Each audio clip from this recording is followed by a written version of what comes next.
tell you a bit about a project that we have been working with for the last 2 years, about a circular biorefinery and a green protein plant. And it's about basically taking grass and turning it into a high-value product. So yeah, and it is about, we have a lot of grass in Sweden and in the Nordic and in Germany, I would guess. And we don't use it as a high-value product. And in this project, we're looking at, can we actually do this? And can we do it in the western part of Sweden? And it's about produce protein. And it's also about the fiber and energy. And it's connected to climate, self-sufficiency, and also being, I mean, now Sweden is going to be, and we are part of NATO. So we need to make sure that we have certain value chains in Sweden. And I just wanted to show you this symbiosis map. I think that most of you have seen it before, but it is Clev's farm in the top corner who is working with this project. And it is actually connected to them having the fertilizer, which is eco-certified from Rena Hav. When they became an eco-farm, they needed to change how they were growing crops. They needed more grass. In Sweden we say växtföljd, the logic of how, I mean, every year you have a certain logic of what to grow on your fields. And when they became organic, they needed to grow more grass. And at that point, the company started to ask themselves, now we're actually having a lot of grass and we are growing it, we are giving it fertilizers, we are cutting it, and we don't have a really good use for it, but we put a lot of resources into it. Can we somehow take this residual stream and turn it into a product that we can sell and get the money back on? And being a farm, they are quite trained to see what do we have, how do we use it the best way. But also, since they have been part of the symbiosis network for 10 years or so, they also are, I mean, all of the companies are trained in seeing the opportunities and knowing that we have a great innovation system, and they are quite brave in seizing opportunities. And we also know that taking grass, turning it into protein, it's something that's been done in Denmark. So they know it's possible, but does it fit in Sweden? And this is also just to show you how, I mean, everything is connected. And in the bottom part, you see a picture from Clev's and part of what they are growing. And just to connect it back to this project is important, and it's also depending on that we have the right people with the right mindset who actually wants to work with this. They want to seize the opportunities. And what we have been seeing in Sotenäs is that the more innovation and the more innovative ideas we see, the more ideas we work with, the more innovation we foster. So every time we look at something and solve something, next idea comes up and next idea is worked with. And the protein plant is just a great example of how that work is going on. And very often it is based in a problem or an obstacle. In this case, it was, we are putting a lot of money into growing grass and we don't deal with it in a good way. We are not making any profit on the grass. It's a cost, and every cost is an obstacle until you can make it into a possibility.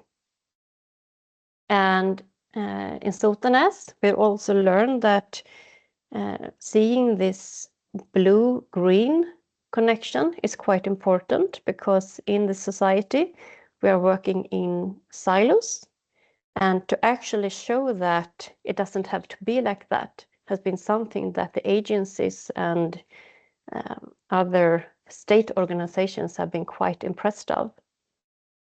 And also, I mean, we learned when we had the COVID crisis and the Ukraine war, and we could see that there are a lot of disturbances. We don't have enough fertilizers. We don't have all our food supply in the supermarket.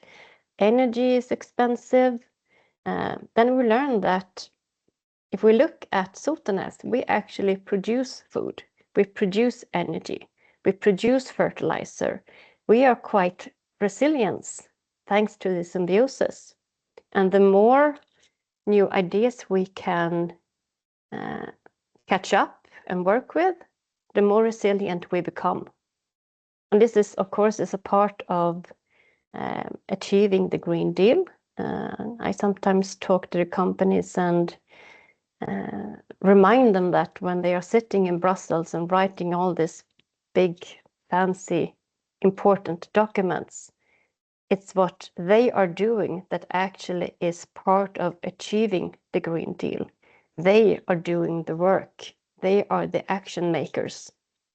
And it's important that the company knows that because they should be proud of it. And when we work in this project, we have different roles. And I mean, this project that I will give you more details about, it is Sotenäs municipality, it is Klevs farm, and it's Chalmers University. And it's quite important that we know that we have different input to give the projects. And being a municipality, being a public authority, we can do certain things, but we cannot do certain things. And the same way with the companies, they are working as private actors. They are the ones taking the risk. They are the ones making the investments. They are the ones, sometimes we say breaking the linear mindset to actually building the green business models. And the different roles we have, it's quite important to define and be aware of, because otherwise we will not talk to each other in the best way. And the symbiosis is really important for Sotenäs because we are this small rural municipality. We are far away from Gothenburg, from Trollhättan, from Oslo, from Copenhagen, from Stockholm. But we have a lot of innovative companies. They are the leaders in some of their fields. And we also see that they attract other companies who wants to be a part of this. We get a lot of researchers or innovation organizations who comes to Sotenäs and wants to work with this network. So for the municipality, the symbiosis network is actually one way of giving the municipality a green profile, showing that if you want to live at a beautiful and exciting and very green place, Sotenäs is a good possibility. Because municipalities today must be able to offer something to stand out. It's about marketing. And the symbiosis is one way that Sotenäs can marketing. In this picture, you actually see Johan, who is the one on Klevs farm who's working with this project. And this is Klevs farm. It's a quite small farm, but still they have a lot of acres, and they are one of the biggest farms in Bohuslän, in the northern Bohuslän. And they are also quite keen on seeing new possibilities. They were brave enough to be transformed into eco-farming, and from that on, they're always trying to see, okay, what can we do? What ideas are there? And they are also working very closely to Rena Hav, who is one of the other main companies in the Symbiosis network. And today they have a lot of biofertilizer from Rena Hav, and they're also working with feed project with Smögenlax. They're working with a brewery, and they are looking at a food waste project. And everything is connected to that Cleves Farm wants more biofertilizers. And one of the beauties on the Symbiosis is that if they want to have more biofertilizers, they need to make sure that Rena Hav has a bigger input of resources into the biogas plant. And in that way, they can get the fertilizers. And that's also, I mean, this is what Symbiosis does. Everyone wants to do something for their own company, obviously, but a lot of the project are joint collaborations where they all strengthen the companies at the same time, but from different angles. And being able to work closely with Rena Hav, for example, they have been able to, because every land has its own needs. So in the fields that Cleves Farm is working on, they want this kind of recipe for the fertilizers. And since they are the main collaborator with Rena Hav, they can actually ask them to design it in a way that fits Cleves Farm. And knowing that Cleves Farm are part of Rena Hav's other development project, they are keen on Rena Hav to actually make sure that they get the recipe they want. Yes, but let's go back to the protein factory, because that's what this project is all about. And in Sotenäs, we are working with land-based fish farms. And of course, they want a good fish feed. And this protein could be one part of that. But there's also another obstacle or a problem that needs to be solved, is that in Sweden and in Bohuslän, there are a lot of agricultural land that is not being used. They're getting subsidies from the European Union that basically says that they don't need to, they're getting the subsidies for the lands they have, and those subsidies pays enough for actually not being forced to do so much with the acres. So there are a lot of hectares that are uncultivated, that is just a waste of good resources. So Johan has this idea that if we can make grass a profitable crop to grow, it would be easy to transform these hectares, and it would actually take unused land into action again. And grass is one of the crops that are actually the best and have the highest yield if you grow it in Bohuslän.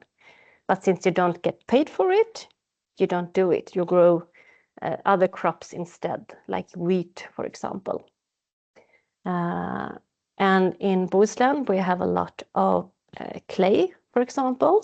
We have a lot of mountains. We have a lot of, we have some forests. So it's some of the land are less fertile than in Skåne, for example. So it's harder to grow grain than grass. But then again, if you don't get paid for the grass, you won't grow it. So this is one of the, we have a crop that will be really good to grow in Bohuslän, but then we need to find the money for that product. And you need to have grass when in your growing logic. If you want wheat, you need to have grass in between. But what would happen if you can have wheat in between of the grass yields? And if you are organic, you need this more grassland, obviously. But then again, can you get some money out of it? Because if you are organic today, it's not certain that you get a higher profit from it. And if you can get some money out of the grass, it will give your company a better economic status. And also, as I said, the subsidies today do not really, it doesn't encourage farmers to grow grass. If one wants to grow wheat, for example, it gets this much money from the government. If it wants to grow more grass, it doesn't get the same amount of subsidies. So it's hard to tell other farmers that they should do this, because the money logic goes the reverse way. And also, why do we want to have more protein? It's a big issue, protein, today, because if you are a farmer in Sweden, you are dependent on soy. And the soy that you are basically allowed to use on your farm is from South America, where you don't have a really good, the soy is a really good protein product, but the way that it is grown in South America is not really a good way. There are heavy chemical uses, there are rainforest acres, and there are long transportations. And this is a topic that is more spoken about today than it has been before.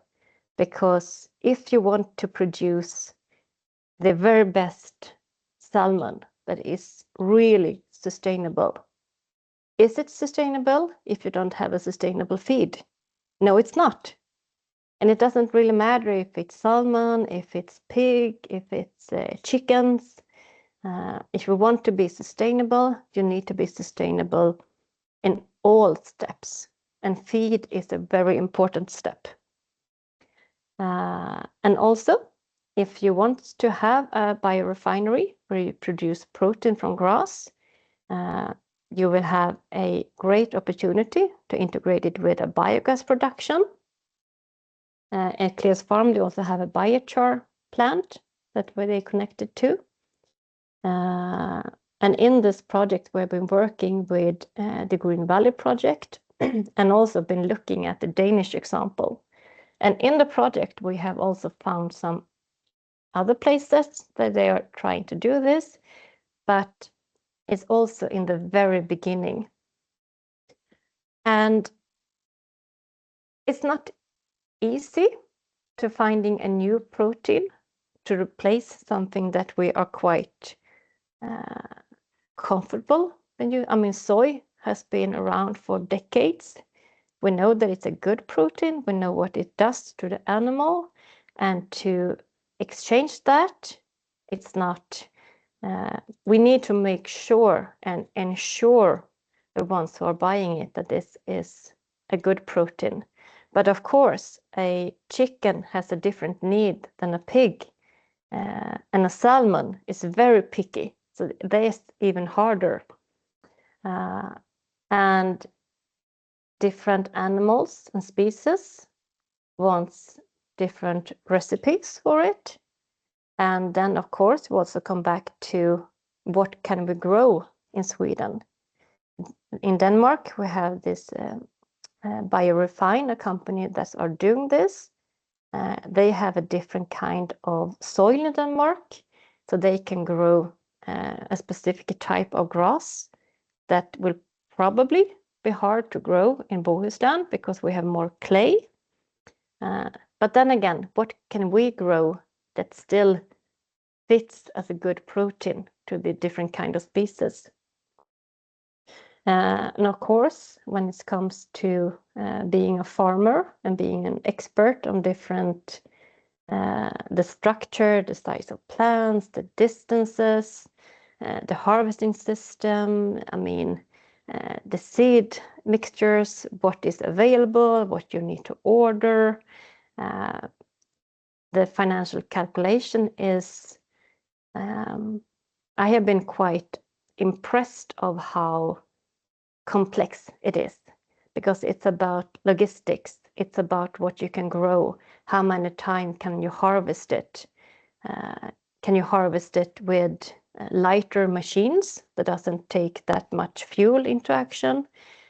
Can you do it without anyone driving the machine? Can you save man labor? What certifications can you get? Is it eco? Can you calculate with the CO2 calculations? And also, this is a nice picture from Cleo's farm, but this is also a part of the transition. That this tractor is a big machine, but it's not the biggest, but it's heavy. It takes a lot of fuel, and when it goes over the fields, it packs the land, making the land feel worse. I mean, so if we can find a solution that could remove some of these machines, it would bring a better business model to the farm. And this is a picture of crops. And this is this is basically about being an organic farm. The middle, the light green one, is actually without any fertilizers. For some reason, the GPS system missed a couple of meters. So we have eco grass, we have grass that has no fertilizers at all, and then we have eco grass again. So it's important that you actually are out in the fields and, for example, give it fertilizers. And that's also a point of, this is wheat, I think. When you grow grass, it's a perennial crop, so you don't need to go out every year on the fields. And I'm gonna try to show you a movie. I hope this will work.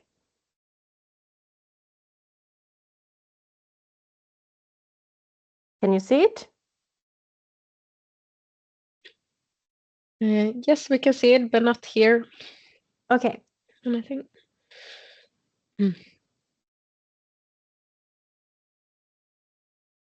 I think when you share your screen, you have to check the box, include sound up to the right corner. Once again, Emma, share the screen and in the top, it's like include sound, inkludera ljud. In Teams. Exactly. So dela längst upp till höger. I think you have to stop sharing screen and then start sharing again and then take include sound. Oh, yes, thank you. Yeah, you're welcome. But the speaker on YouTube seemed to have crossed over too. Yes, but that's because I couldn't hear Emma. Because I could hear... Okay, let's see if it works. Här på Klevs gård vill vi investera i bioraffinaderiteknik. I ett föränderligt klimat är vallen en robust gröda. De tål både höga nederbördsmängder och torka. Där tror vi att vi med vallen kommer kunna ha en jämn produktion över åren. Det här gräset är en outnyttjad resurs där vi i Sverige inte har några tekniker för att kunna vidareförädla det. I dagsläget klipper vi bara ner det. Det här fodret ska bli mat till kossor, får eller hästar. Vi vill med bioraffinaderiet se möjligheter att kunna använda det även till fiskar eller humankonsumtion. I ekologisk odling är det viktigt med mekanisk ogräsbekämpning. Mekanisk ogräsbekämpning kräver mycket energi till våra traktorer i form av diesel. Med vall i växtföljden till bioraffinering har vi möjlighet att ta bort många av de momenten då grässkörden naturligt bekämpar ogräs.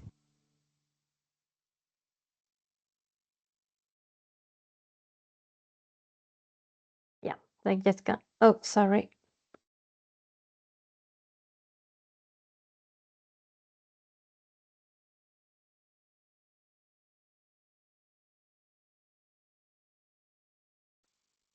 So let's jump back to the presentations. So this was actually Johan, who is working with this project and also is the manager of Clear's farm.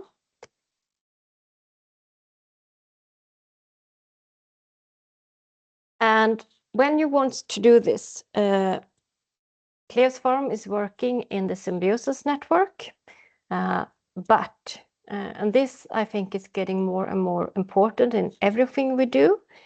If you want to do something new out of the box, it's hard to find a profit unless you can use every part of the resource. So if you have this grass right from the fields and you centrifuge it, getting out the protein, the green juice, as they call it, then you also get fibers. You need to make sure that you can use the fiber for something. It cannot just be a waste, because a waste is expensive. That needs to be a part of the business model. And when you get out the protein paste, you get a brown juice, because the protein is a part of the liquid.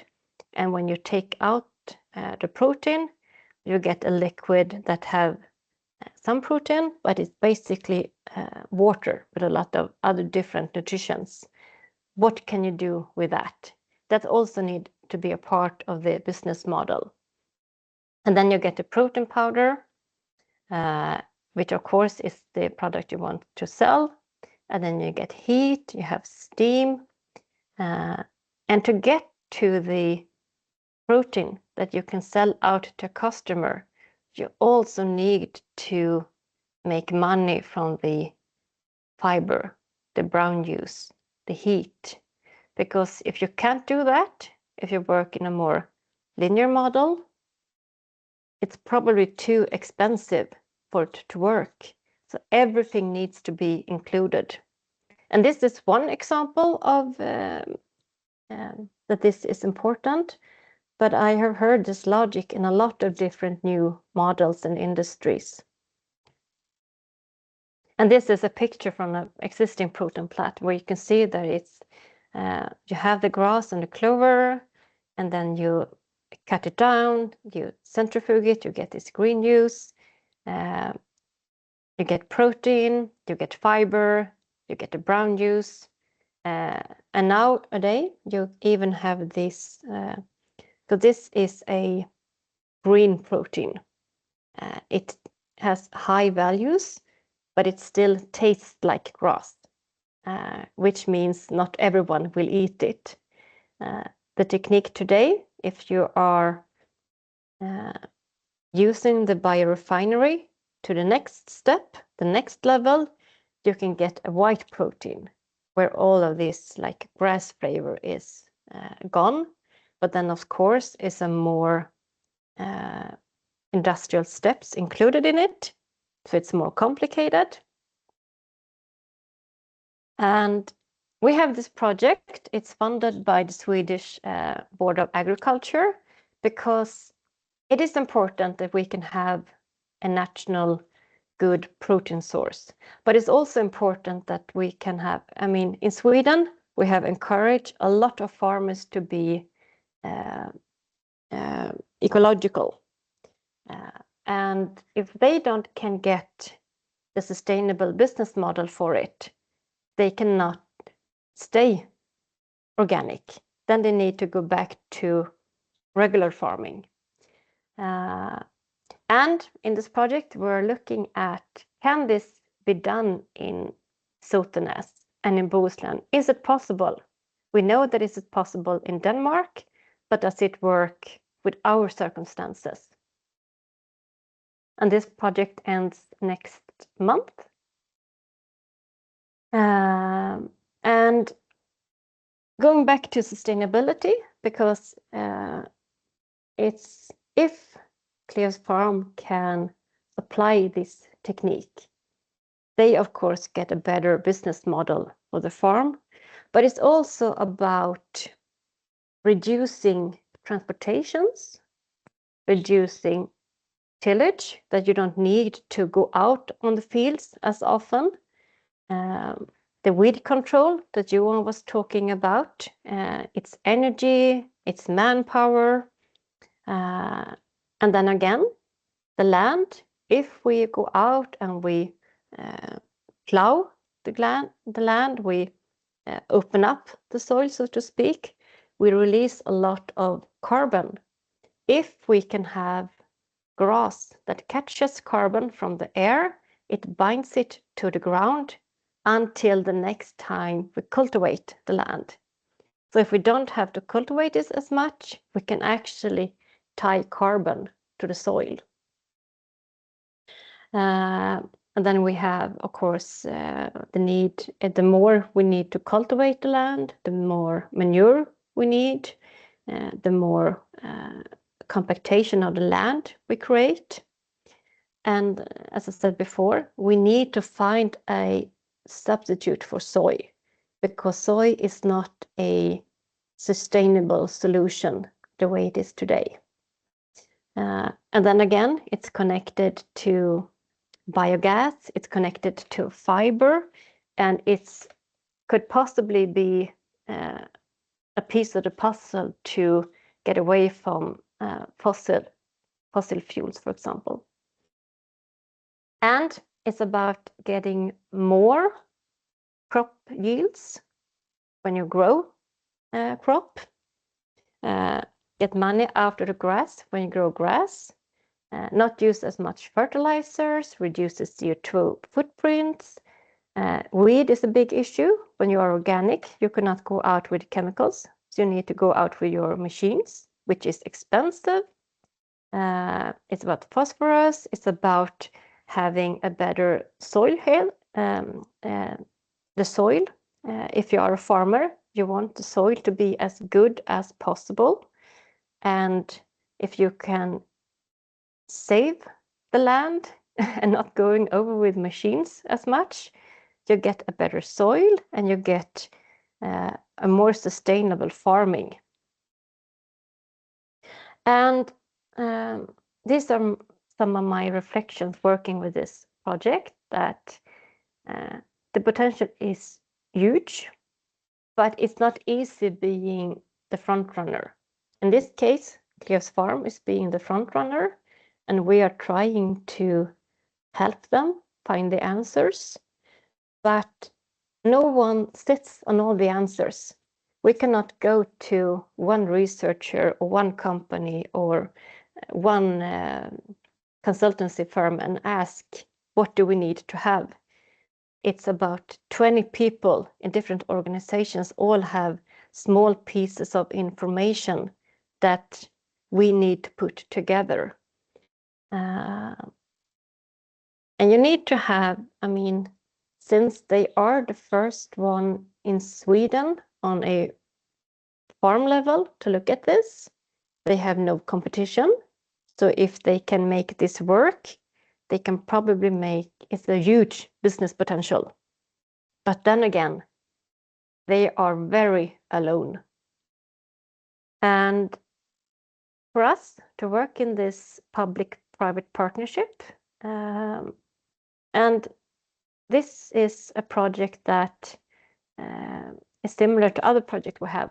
When we work in this way, we have quite dynamic discussions, because we can see things from the municipality side that the companies don't see, and obviously the company sees things that we don't know anything about. So when we put everything together at the same table, we see things that we would otherwise miss. And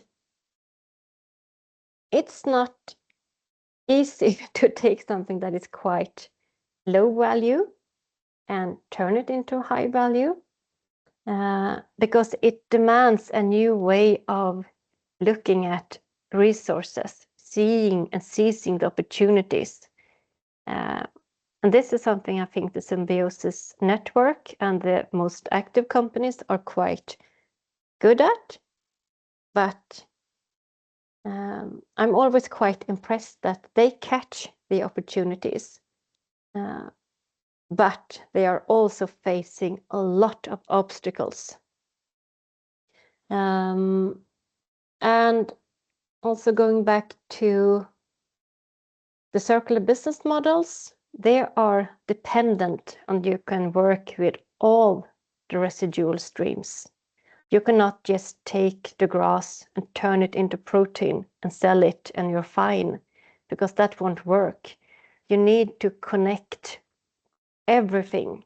So at the same time as you're looking at a protein plant, you need to look at biogas, you need to look at transportation and logistics, you need to look at the fiber mass. Is it going to someone working with materials, or is it going to a biogas plant, or is it the brown juice just going to biogas plants? You need to lay quite a big puzzle. But then again, this is one example of that. We need to get more self-sufficient. Today, we are importing soy from South America. It's not very good. And we have a lot of grass. We have it in the Northern Europe. We have a lot of grasslands. Why don't we work with what we have? We have been so used to working with the globalization that we have kind of forgotten to see what do we have, how do we use it. It's easier for us to import something from the other side of the world instead of looking at what we have next door.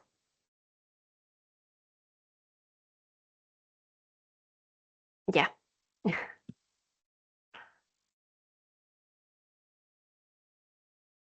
Yes, Marcelo? I have a question.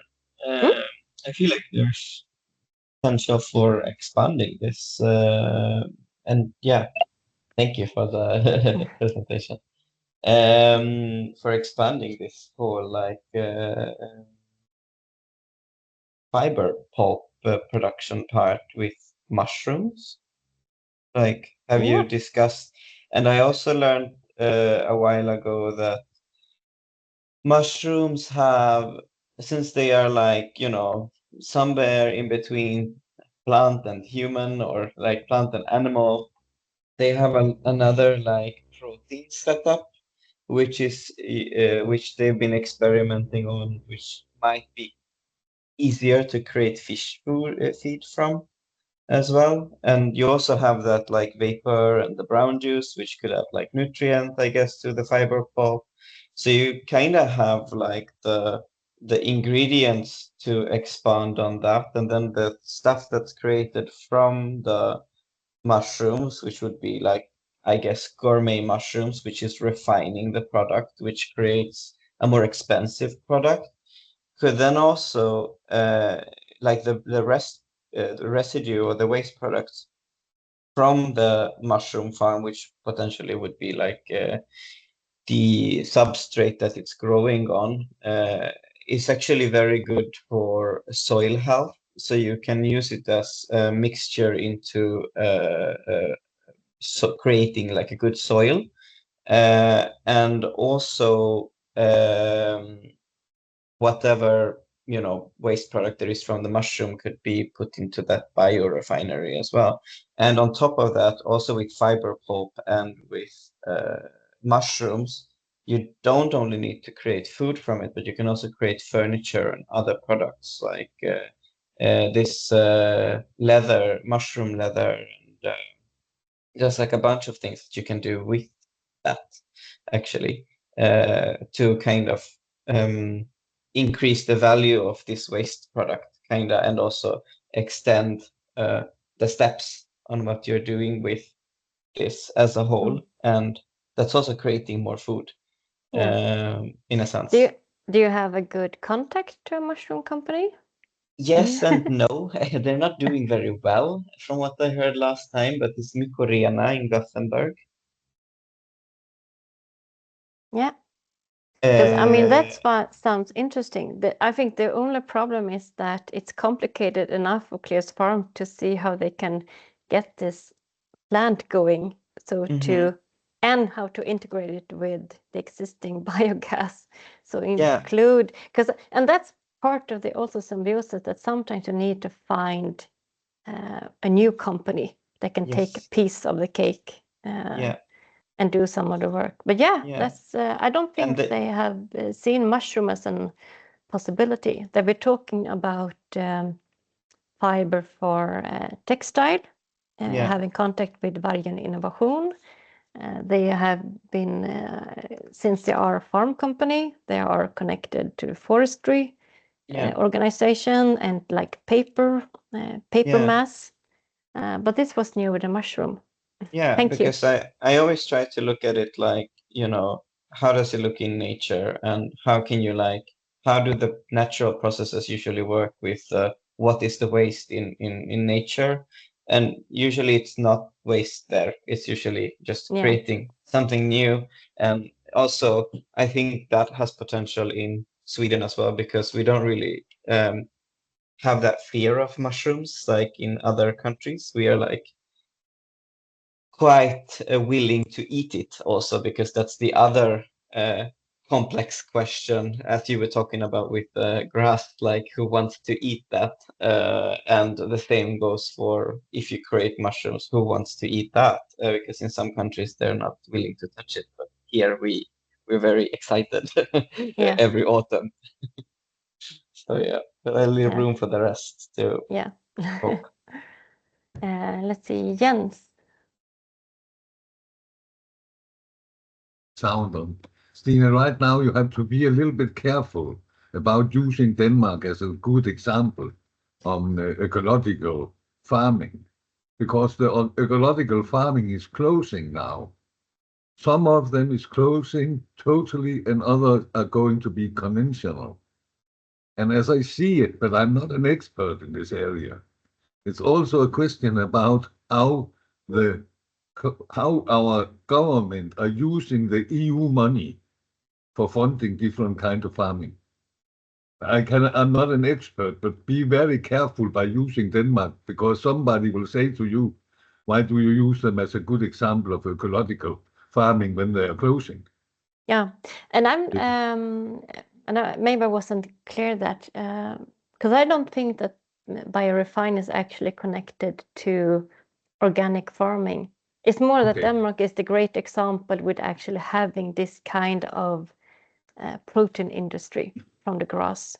But Okay. it's the same in Sweden. The organic farms are going back to conventional because it's been hard times. People won't pay extra for organic. People put money on everything else instead. So it's hard for organic farmers to get out the extra money from an organic cereal than just a conventional cereal. It's harder times, and that affect. Yeah. Yep. Willy. Thank you. When seeing you or listening to your reflections, I made an own reflection. I think decoupling has been a very popular concept for many decades, but many people don't think it's possible, and that is to decouple economic growth from use or increased use of resources, especially non-renewable resources. But to me, it looks like maybe this could be an example of decoupling, and that would be very interesting to investigate and illustrate in that case. So I wonder if you have thought about that. If not, I think you maybe should contact some ecological economists that work on these issues. I think I have some contacts if you're interested. Yeah, and maybe we can chat a bit next week about it. That would be great. Let's see, Marcelo. Another idea is also, but that I have very limited knowledge about that. I'm a very big mushroom picker enthusiast, so that's why I have more knowledge about that world. Try to learn one new species to pick each year. But I was just thinking about the fiber pulp again and what you can do with that in regards to not necessarily making like a insect factory type thing, but that they don't necessarily need to be for human consumption, because I know that there's a lot of EU regulations that's kind of limiting the possibility to make a protein out of insects that are for human consumption. But what could be explored possibly is to create it just for the fish feed. So you create, because then I think you can skip some of the more complicated, like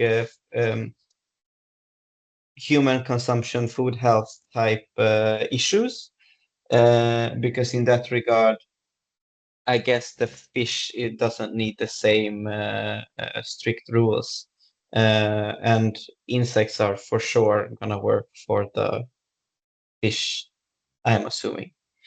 Yeah. And they have been trying. I think the insect protein is quite good for fish because it's an animal protein, so it's kind of the natural protein for them. I think the big problem having insect protein today is that it's too expensive. But that could obviously be connected to that it's not closely done. Yeah, I take that with me as a topic. Yeah, just a thought. Yeah, I know that Smögenlack has been looking at it with some researchers, but if you look at the price range, it's not possible to use it to have the economical viability for the company. Yeah. Arne. Okay, here we go. Yeah, my comment or my question, let's say, relates a little to what Jens said previously. But first of all, I want to start by saying thank you, Stina, for the great presentation. Lots of new things that I didn't previously know. So the thing that I wanted to touch on is the aspect of subsidies and how to scale things up. I do live in a farm myself, so I know for a fact that there are lots of farmers out there who would like to try new things and experiment with a great deal of new things if they had the financial freedom to do so. So my question that ran through my head was kind of like, how much time does it take to refine this grass, and how much money and how much energy is it costing? And so in other words, did you touch on the aspect of maybe scaling this up, at least in theory, by means of subsidies at all? Because I feel like sometimes this is the only way for these ecological kind of practices to get started in the first place. Yeah, and I know that Cleo's farm has have some reports on the use of energy and cost, but I don't have it in my head, I'm afraid. Okay. But yeah, I mean, subsidies is a big topic, and I know that Johan has been talking a lot of, because you get some Swedish kronas per hectare when you grow grass, but it's so much less than anything else you could grow. So it's one of his issues has been how can we raise the topic of, I mean, the grass is so important when it comes to, I mean, protein factory or not. The grass is so important for the soil to grow. So why is it such a low subsidy on it? Yeah. It pushes the farmers to stress the land. And of course, they can decide not to take the subsidies, but the entire logic of farming is working with the subsidies, so they will follow it. Maybe I can give you an additional example in order to highlight how things are currently planning out in Germany in terms of like ecological new kind of practices. I don't know if you've heard before, but there's this practice called agroforestry. So you combine farming with strips of brushland or forests. So in other words, you plant trees in between of your plots in order to avoid wind erosion, and also in order to have new kind of yields, wood yields, but also you could plant like fruit trees in order to give you some new revenue streams. So we are also looking into rather similar things here. And the thing is that this isn't even recognized yet as an official land use practice in Germany. So in other words, there is no way for farmers to even get any kind of money for it. So these processes of getting started with these new kind of ecological practices is always accompanied by a lot of political and administrative kind of groundwork. Yeah, and it's so interesting because in Sweden, it's or in Bohuslän, it's quite the opposite, because the fields are so small because of the mountains and the forests.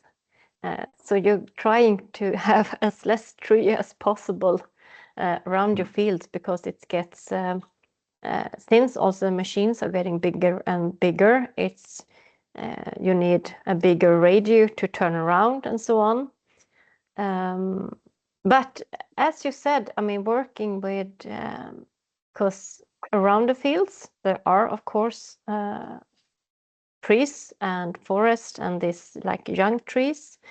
So in Cleo's farm today, one way of working with the resources they have is that they cut down the sly. I'm not sure the English word. There's like thin young trees that are kind of getting in the way. They cut them down, which they do all of the time anyway. But now they have invested in a biochar plant, so they can take the tree leftovers and put it there, and they get the biocoal that they can then bring back to the fields.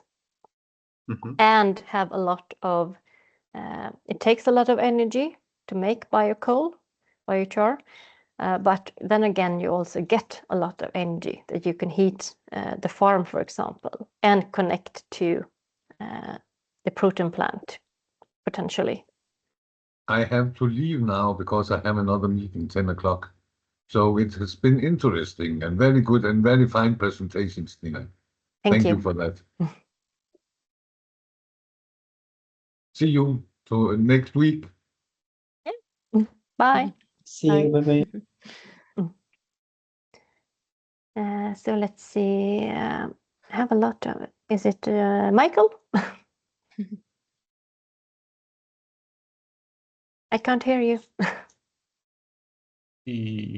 Maybe I thought it was Emma first, but she jumped in and jumped back again. Yeah. Okay. First of all, thank you, Stina. It's interesting. And I think for me, the most important thing is that you kind of insist on having this approach, the symbiosis approach, and it's implemented in the whole process, because every time we mention the Danish examples, I see it quite the opposite way here. We have so many problems and issues with our grassland. First of all, it's well known that we are more pigs than people in Denmark. So these huge grass areas are primarily used to spread the manure from pig farming. And that produces a lot of problems and issues with surplus nutrient ending up in lakes and fjords and even in the ocean and creating all sorts of problems. And there's also right now a lot of discussions about biodiversity issues with all these monocultures that we see in our farmland. So just because something is green, it doesn't necessarily mean it's sustainable. So I really like this, that you insist on having the symbiosis approach and having the mindset implemented with all the actors. I think that's a very important point in all things that you stick on your road there. Good, thank you. Marcelo? I was just thinking about two other things as well. The one thing that I was thinking about is connected to biodiversity support and the creation of grasslands, where I think this kind of fits in. We have some endangered species that actually benefit from these types of special landscapes, which are also, not always present, especially not with this type of maybe more like a perennial approach where the grasses are like constantly there, sort of. So that would be possibly falling into the nature restoration directive from EU that was approved during the summer, I think. I don't really know what specific sections you have there, but potentially you could like maybe make an application or something for financing or something while it being part of that. And then the other thing I was thinking about is this grass that's being produced. I'm assuming, since I've also had talks with Cleve previously long ago, is possibly very nutrient dense, and that's another question that's kind of lost in the topics of food production today, that we actually have a big loss of nutrient density in our foods. And I'm thinking more long term, but like trying to market it as because it seems like a kind of low value type product, but if it's possible to market it as it being very nutrient dense and very good for you, that could potentially make it a more high value product. I could definitely see it as something that people add to their smoothies, for example. Like if it comes in a powdered form and if it's sold like in the right, maybe more health and fitness market, then I think the potential is also different. Like it depends on how you want to look at it also as food. I think like, does it have to be something that we're physically eating like a burger, or does it have to be like, or could it be like something that you add as a supplement? Because I was looking into it that the loss in certain things like magnesium and iron in plants and stuff like that has decreased by like sometimes from 15 to 30-40% depending on the nutrient, the vitamin, the mineral. And I know that he has this very good farming techniques, so that's also very, like, I think it depends on how you market it later on as well, not just like. Yeah, and I think that's you have a good point. And one of the things that sticks to people when you talk about the grass protein is that it actually has the same amount of protein percentage as soy. And everyone knows that soy is a really good protein source. And it is in that way because soy stands out because it's has these certain values, and grass actually has the same amount, even better when in some tests. But it's about taking it to the next step, and also that most companies and organizations that have been looking at this, they started with feed, but almost all the private initiatives have moved forward to reach human consumption. I don't think anyone is there yet, but they kind of quickly moved forward from just the feed system to see how can we take it to the next step, because obviously I think you can get more profit, even more high value if you can have it for human consumption. Definitely. I think also maybe you could contact the restaurant. It's called Waste. It's by Johanneberg Science Park. It's right under RISE, like where RISE has the offices in Johanneberg Science Park. Because I think another question is like letting chefs experiment with whatever prototypes there are, because I think that sometimes, they might find what you can do with the flavor. And I know that restaurant is very like they're very innovative themselves and willing to like experiment with things. Yeah, good. Really? Can't hear you. Sorry, just want to tell you one reason for me listening to this is I'm involved in standardization a lot, as you understand, and We are now developing a document, ISO 14002-4, which is a kind of a guidance for the series is guidance for topic areas when you're using environmental management systems based on ISO 14001. And in this, earlier I was involved in a document on water where we decided to use case studies, fixture state case studies. So the main case study example there, fixtures, was actually something I succeeded to get in there based on a Swedish company, paper company. So in the study, it's fixtures, it's a SIRR paper, and it's actually a mix between an American and this Swedish company. So I have an idea of having industrial symbiosis as a case study example for managing resources and waste in ISO 14002-4, which we are working on. And I think this piece will fit in there quite well. So something I do on a voluntary basis, so it's a bit time constraints with it, but yeah, I hope we don't have too many other ideas about case studies yet, so I think that's pretty good. Yeah. Chance to get it in. Thank you.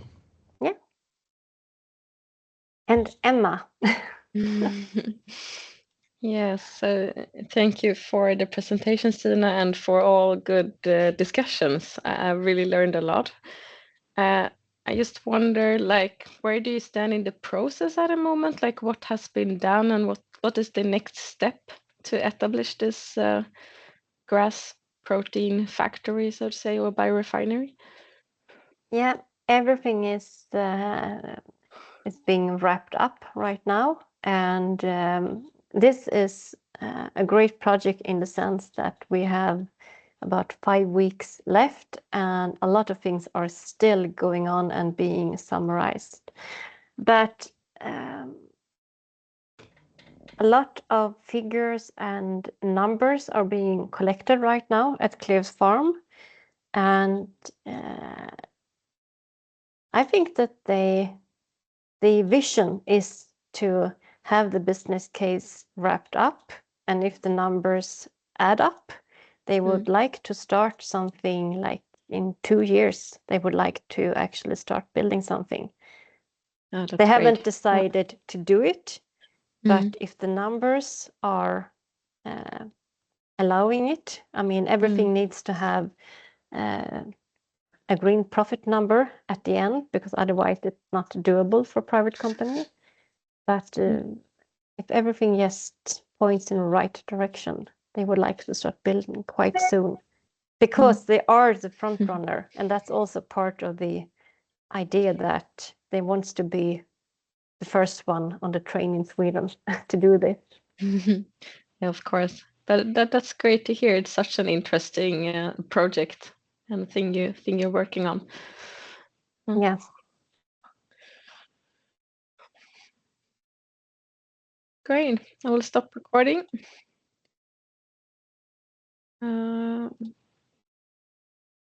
So thank you.